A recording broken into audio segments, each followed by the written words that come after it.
इस फिल्म में हम एक ऐसे राजा को देखेंगे जो दुनिया पर राज करने के लिए शैतान से सौदा करता है, लेकिन उस सौदे के बदले शैतान उससे उसका एक शरीर मांग लेता है ताकि उसके अंदर वो काले ड्रैगन की शक्ति को डाल सके, जो उसे इतना शक्तिशाली बना देगी कि वो दुनिया पर राज भी कर सकेगा। लेकिन काले ड्रैगन के कारण वो कभी अच्छा इंसान नहीं बन पाएगा। पर एक चीज है जो शैतान को रोक सकती है, और वो चीज है रोशनी की तलवार। इसलिए एक योद्धा उस रोशनी की तलवार को लाने निकल पड़ता है। तो क्या वो उस तलवार को प्राप्त करके राजा को खत्म कर पाएगा, या फिर वो राजा पूरी दुनिया को अपने कब्जे में कर लेगा?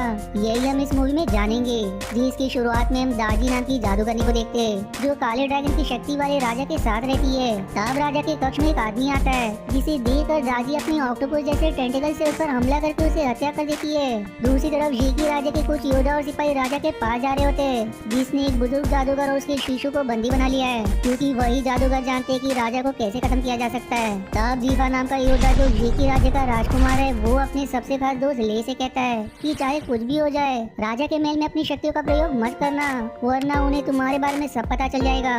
जिस पर ले मान जाता है। हाँ, वहाँ जैन नाम के गुरु आकर सभी को राजा के बारे में बताते हैं कि राजा ने बचपन में ही शैतान से सौदा कर लिया था, जिससे फिर शैतान ने उसे काले ड्रैगन की शक्ति दी थी। लेकिन राजा पूरी तरह से ड्रैगन तब बनेगा जब 3 सूरज आपस में मिलेंगे, इसलिए तुम्हें उन 3 सूरज के मिलने से पहले ही राजा को मारना होगा। लेकिन उसे कैसे मारना है वो जादूगर ही बता सकते हैं, इसलिए हमें तुरंत राजा के महल जाकर उन्हें बचाना होगा।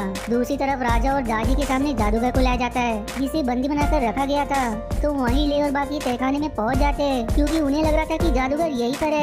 लेकिन उन्हें वहाँ जादूगर नहीं बल्कि उनके शिष्य दिखाई देते, जो सभी बच्चे थे, जिन्हें ऐसे जादू से कैद करके रखा गया था कि उसे तोड़कर बच्चों को आजाद करना नामुमकिन था। तब ना चाहते हुए भी ली अपनी शक्तियों का प्रयोग करके जेल को तोड़ देता है, लेकिन उसके जादू के कारण राजा के सेनापति को इसकी भनक लग जाती है, क्योंकि उसके पास रखा ली के पिता का पंख चमकने लगता है। दरअसल ले जिस टाइप से उन सभी के पास उड़ने वाली शक्तियाँ होती है, लेकिन सेनापति ने उसके पिता की शक्तियों को निकाल कर उन्हें मार दिया। वहीं राजा जादूगर से सवाल करते कि बताओ मेरा भविष्य क्या है, क्योंकि तुम्हारे आंखें भविष्य देख सकती है। तब राजा उसकी आंखों में अपना भविष्य देखता है, जिससे उसे पता चलता है कि वो जल्दी मर जाएगा, जो देख कर वो एकदम घबरा जाता है। इसलिए अब दादी सिपाहियों से कहकर तुरंत जादूगर की आंखें निकाल देने का आदेश दे देती है। दूसरी तरफ सारे बच्चे जीफा से कहते हैं कि वो लोग हमारे गुरु को मार देंगे, तुम्हें कैसे भी करके उन्हें बचाना होगा।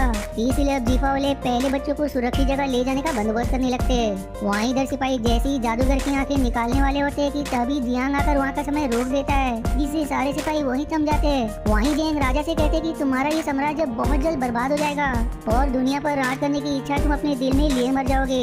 जिस पर राजा जवाब देता है कि ये सिर्फ तुम्हारी भूल है, ऐसा कभी नहीं होगा। तब दादी जियांग पर अपने टेंटिकल से हमला करने लगती है, तो वहीं सेनापति अपने विशाल और खतरनाक तेंदुओं पर सवार होकर ली और बाकियों के पीछे पड़ जाता है और चाबुक से उन पर हमला करने लगता है, जिससे ली और जीफा बच्चों को बचा रहे होते हैं। तब ली अपने बिजलियों वाली शक्ति से एक बड़ी दीवार रास्ते में गिरा देता है, जिससे सेनापति आगे नहीं बढ़ पाता। दूसरी तरफ दादी जियांग को एक श्राप दे देती है, जिससे जब भी वो अपनी शक्तियों का प्रयोग करेंगे उनकी आयु कम होती जाएगी और जो भी अब तक उन्होंने सीखा वो भूल जाएंगे। जिसके बाद वो अपने टेंटिकल से उन्हें चारों तरफ से घेर लेती है। तब जादूगर अपनी एक आंख निकालकर जियांग को देने की कोशिश करते हैं, ताकि वो उस आंख की शक्तियों से खुद को बचा ले। लेकिन दादी उस आंख को पकड़कर अपने पास रख लेती है। तब वहाँ ली और जीफा भी आ जाते हैं, जहाँ ली अपनी बिजलियों से दादी पर हमला करता है, पर उन बिजलियों का उस पर कोई असर नहीं होता। इसलिए अब जादूगर अपनी शक्तियों का प्रयोग करते हुए जियांग और बाकियों को वहाँ से जाने कह देते, और ये देखकर दादी जादूगर को अपनी शक्तियों से मार देती है। लेकिन समय रहते उनकी दूसरी आंख जियांग के पास आ जाती है, जिसे लेकर वो ली और जीफा के साथ अपने पालतू पक्षी पर सवार होकर वहाँ से चले जाते हैं। अब जियांग और बाकी जीकी आ जाते हैं, जहाँ वो उस आंख से अपनी शक्तियों के जरिए पता लगाने की कोशिश करते हैं कि आखिर राजा को कैसे मारा जा सकता है। लेकिन अपनी शक्तियों का प्रयोग करने से वो थोड़े जवान हो जाते हैं, और इससे उन्हें पता चलता है कि राजा कैसे मरेगा, और उसे मारने के लिए उन्हें रोशनी की तलवार की जरूरत पड़ेगी। लेकिन उस तलवार का प्रयोग हर कोई नहीं कर सकता, क्योंकि जो उस तलवार के योग्य होगा वही उसे पकड़ सकता है, जिससे उसके अंदर गोल्डन ड्रैगन की शक्ति आ जाएगी, जिससे से वो राजा का खात्मा कर सकेगा, जो जानकर सभी दंग रह जाते हैं। वहीं दूसरी आंख के जरिए दादी और बाकियों को भी पता चल जाता है कि राजा को वो तलवार ही मार सकती है, जिसे लाने में जीकी योद्धा को भेजने वाला है। लेकिन दादी कहती कि चाहे कुछ भी हो जाए वो तलवार उनके हाथ नहीं लगनी चाहिए। दूसरी तरफ ली उड़ने की बहुत कोशिश करता है, लेकिन उड़ नहीं पाता, क्योंकि अपने पिता की मृत्यु के बाद वो उड़ना तक भूल गया है। लेकिन जीफा उसे हिम्मत देता है कि एक दिन तुम जरूर उड़ोगे। जिसके बाद फिर जियांग उसे तलवार लाने भेजता है, जहाँ वो सबसे पहले एक जादुई पानी से किसी तरह का बबल बार निकालते हैं, जिसके अंदर नीजा नाम का एक छोटा और बहुत ही शरारती बच्चा होता है जो इस सफर में लेके साथ रहेगा। साथ ही जियांग ले को 3 पोटली भी देता है जो आगे उसके काम आएगी, इसलिए उसे लेकर ली अपने सफर शुरू कर देता है। दूसरी तरफ सेनापति एक बटरफ्लाई नाम की कठपुतली को जीवित करके ली के पीछे भेज देता है ताकि वो सिर्फ पल पल की खबर दे सके। वहीं इधर ली को एक पोटली से अजीब पौधा मिलता है जो उसे आगे जाने का रास्ता बताएगा, लेकिन बदमाश नेजा उस पौधे को ही लेकर वहाँ से भागने लगता है। ली भी उसके पीछे जाता है, पर तब जमीन फाड़ कर एक बहुत ही विशाल और खतरनाक सेंटीपीड बाहर निकलता है जो उन सभी पर हमला कर देता है, जो देखकर नेजा डर जाता है। लेकिन जैसे ही वो सेंटीपीड उसे खाने वाला होता है, ली अपनी शक्तियों का प्रयोग करते हुए उस सेंटीपीड को मार देता है। पर वहीं अब बदमाश नेजा ली से दूसरी पोटली लेकर उसे खोल देता है जिसमें से एक अजीब मछली जैसा क्रीचर बाहर आता है। लेकिन वो क्रीचर नेजा को देखकर घबरा जाता है क्योंकि नेजा ने उसके पूरे ट्राइब में तबाही मचा कर रखी थी। इसीलिए जियांग ने नेजा का अग्नि वाला पहिया उस क्रीचर के पिता को दे दिया था जिससे ही नेजा उड़ सकता था।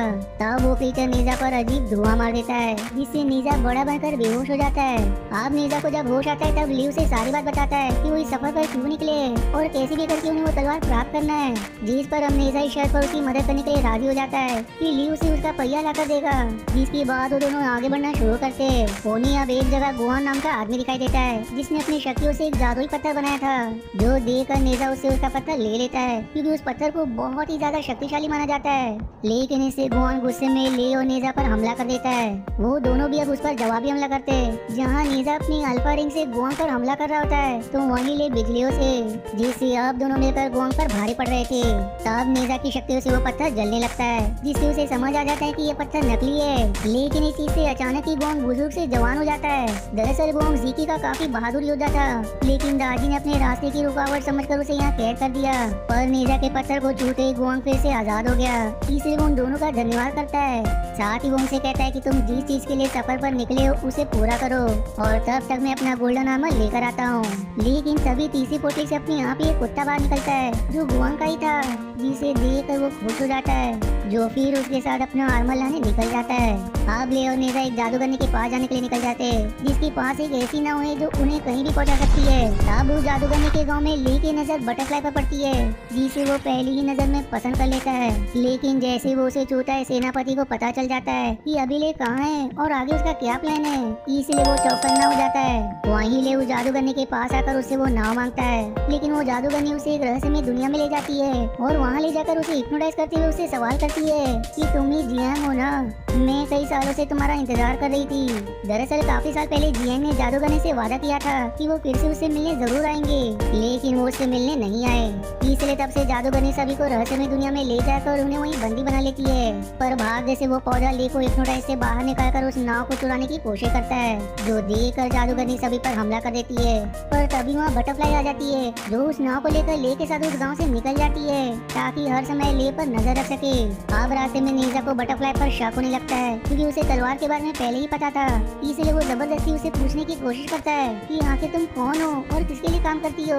लेकिन ये देखकर वो मछली जैसा क्रीचर नेजा पर धुआं मारकर उसे फिर से बच्चा बना देता है। अब कुछ समय बाद सुबह हो जाती है जहाँ सूरज निकलता हुआ देख बटरफ्लाई को काफी अच्छा लगता है, लेकिन तभी सेनापति उसकी यादें निकालने लगता है। बटरफ्लाई अब ले से कहती कि हर सुबह मेरी यादें मिट जाती है, लेकिन मैं ऐसे बिल्कुल नहीं चाहती, इसलिए अब ले अपने जादू से उसके निकलते हुए यादों को रोक देता है, जो देखकर बटरफ्लाई खुश हो जाती है और फिर धीरे धीरे खुद भी ले को पसंद करने लगती है। फिर रात को अचानक से वो मछली जैसा क्रीचर खुश हो रहा होता है क्योंकि समुद्र में उसका घर आ गया था, जो देखकर छोटा नेजा उसे मारने की कोशिश करता है। तब वहाँ उस क्रीचर के पिता द्वारा भेजा हुआ ऑक्टोपस आकर नेजा को अपने साथ क्रीचर के पिता के पास ले जाता है, जहाँ क्रीचर का पिता नेजा से कहता है कि लाओ मुझे मेरा बेटा वापस कर दो। लेकिन नेजा उस क्रीचर को वापस करने के बजाय छोटे अल्फा रिंग से सभी पर हमला करने के बाद उन पर सुसु कर देता है और अब जब सभी उसे गिरने की कोशिश करते हैं तब वो उस पर फाट मारकर उन्हें उड़ा देता है, जिस वजह से कोई भी उसका मुकाबला नहीं कर पाता। फिर इसके बाद वो क्रीचर के पिता से कहता है कि अगर तुम अपना बेटा वापस चाहते हो तो मुझे मेरा पहिया वापस कर दो, जिस पर क्रीचर का पिता उसे उसका पहिया वापस कर देता है। और फिर नेजा उस पर सवार होकर सबसे पहले खुद को विशाल बनाकर उस क्रीचर को उसके पिता को देने के बाद वहाँ से चला जाता है। दूसरी तरफ ले और बटरफ्लाई को वो नाव एक जगह लेकर आती है जो कि एक तैरता हुआ शहर होता है और उसी शहर में पहले ले और उसके ट्राइब के लोग रहा करते थे। पर वहाँ आने के बाद उसे अपने पिता की याद आने लगती है और यही वजह थी कि ले शहर को छोड़कर जीकी के साथ मिल गया ताकि वो अपने पिता का बदला ले सके। तब एक जगह उसे किसी पक्षी की आकृति बनी दिखाई देती है जो रोशनी का प्रतीक है, जो देखकर वो समझ जाता है कि वो तलवार यही होगी। वो अब अपनी बिजलियों के जरिए पक्षी के पीछे से आ रही रोशनी पर हमला करता है, जिससे अब वहाँ वो तलवार प्रकट हो जाती है जो पत्थर में दबी हुई थी, जो देखकर दोनों भी खुश हो जाते हैं। लेकिन तभी वहाँ सेनापति भी अपने साथियों के साथ आकर उन पर हमला कर देता है, क्योंकि बटरफ्लाई के कारण उसे ले की लोकेशन मिल गई थी। जो जानकर ले हैरान हो जाता है कि बटरफ्लाई ने उसे धोखा दिया, लेकिन वो उसे माफी मांगती है कि मैं इसे बिल्कुल भी नहीं चाहती थी। तब सेनापति चाबुक से ले को पकड़कर अपने एक सिपाही को वो तलवार निकालने भेज देता है, लेकिन जैसे वो उसे छूता है वो राख में बदल जाता है। जो देखकर बटरफ्लाई सेनापति से कहती है कि ले को छोड़ दो, मैं तुम्हें वो तलवार ला कर दूंगी। ले अब उसे मना भी करता है, लेकिन वो उसकी एक नहीं सुनती और फिर उस तलवार को निकाल देती है। लेकिन इससे बटरफ्लाई को कुछ नहीं होता, क्योंकि वो इंसान नहीं बल्कि एक कठपुतली है। पर तलवार के अपनी जगह से निकलती उसकी सारी शक्ति खत्म हो जाती है, जिससे वहाँ एक जोरदार धमाका हो जाता है।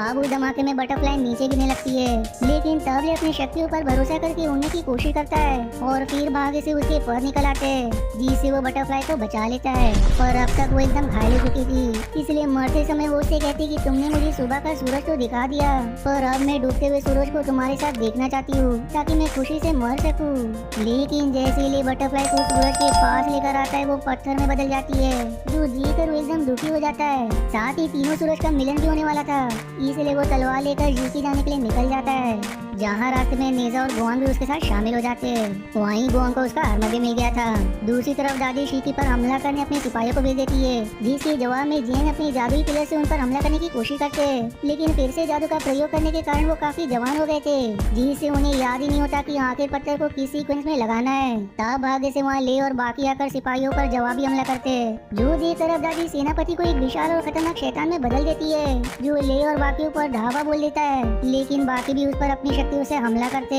पर तब भी वो शैतान ताकतवर था। इधर जेंग अपनी शक्तियों का प्रयोग करते करते एकदम बच्चे बन गए होते, इसलिए दादी अब अपने टेंटेकल से उनका अपहरण कर लेती है। दूसरी तरफ सेनापति जीफा के पिता पर हमला कर देता है, जिससे वो बुरी तरह से घायल हो जाते हैं और अपनी आखिरी समय में जीफा से कहते कि उस तलवार को जिएं के जादुई पानी में डाल दो, जिससे तलवार की शक्ति वापस आ जाएगी। जो इतना कहकर अपना दम तोड़ देते, इसलिए अब जीफा तलवार के साथ खुद भी उस जादुई पानी में चला जाता है और जब वो वापस आता है तो उसके अंदर गोल्डन ड्रैगन की शक्ति आ चुकी होती है, यानी कि तलवार ने उसे अपने योग्य चुन लिया है, जिससे अब जीफा उस तलवार से एक ही बार करके सेनापति को मार गिराता है, जो देखकर ले और बाकी खुश हो जाते हैं। लेकिन अब तीनों सूरज का मिलन हो चुका था, जिससे राजा के अंदर काले ड्रैगन की पूरी शक्ति आ जाती है। साथ ही उसके पास छोटा जेंग भी होता है, तो क्या ले और बाकी राजा को तलवार से मार पाएंगे?